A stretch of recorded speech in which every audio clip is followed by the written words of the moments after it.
தமிழகத்தில் வாழும் தெலுங்கு கன்னட மக்கள் யுகாதி பண்டிகையை இன்று உற்சாகமாக கொண்டாடி வருகின்றனர். சென்னையில் ஒரு வீட்டில் இப்பண்டிகை கொண்டாடப்படுவது குறித்து விளக்குகிறார் நமது செய்தியாளர் மணிமாறன். யுகாதி பண்டிகையை தெலுங்கு கன்னடம் பேசும் மக்கள் ரொம்பவே உற்சாகமாக கொண்டாடுறாங்க.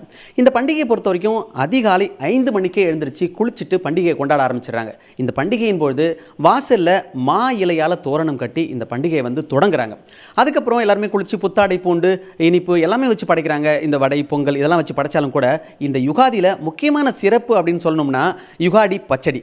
இந்த பச்சடி பார்த்தீங்கன்னாக்கா இனிப்பு காரம் கசப்பு எல்லாமே சேர்ந்த மாதிரியான ஒரு சுவை கொண்டது. இந்த 5 வகையான சுவை கொண்ட யுகாதி பச்சடியை பார்த்தீங்கன்னாக்கா ரொம்ப ரொம்ப சிறப்புன்னு சொல்கிறாங்க. ஏன் அந்த அளவுக்கு சிறப்பு அப்படின்னு கேட்கும்போது அவங்க சொல்லியிருக்காங்க, இதில் வேப்பம்பு போட்டு இந்த கசப்போடு சேர்ந்து சாப்பிட்றதுனால இந்த வருஷம் முழுக்கவே பார்த்தீங்கன்னாக்கா உடம்புக்கு ஆரோக்கியமும் மனசுக்கு தெம்பும் ஒரு பலமும் கொடுக்கும் அப்படின்னு சொல்கிறாங்க. அதனால் யுகாதி கொண்டாடுற எல்லாருமே கட்டாயமாக வேறு எது செய்கிறாங்களோ இல்லையோ யுகாதி பச்சடியை நிச்சயமாக செஞ்சுருவாங்களாம். இது இவங்க சாப்பிட்றது மட்டும் இல்லாமல் அக்கம் பக்கத்தில் இருக்கிறவங்களுக்கும் கொடுக்குறது, சொந்த பந்தங்களுக்கு கொடுக்குறது இதெல்லாம் உண்டு. அதெல்லாம் தாண்டி அருகாமையில் இருக்கிற இவங்க சொந்த பந்தங்கள் உறவுகள் எல்லாரு கூடவும் போயிட்டு இவங்க பேசுறது பழகிறது, இந்த நாளில் அவங்களுக்காக நேரம் ஒதுக்குறது இது எல்லாமே இருக்கும். புத்தாடை போகிறது ஒரு சிறப்பாக இருந்தாலும் கூட எல்லாருமே யுகாதி பண்டிகையை ரொம்ப ரொம்ப உற்சாகமாகவே கொண்டாடுவாங்க.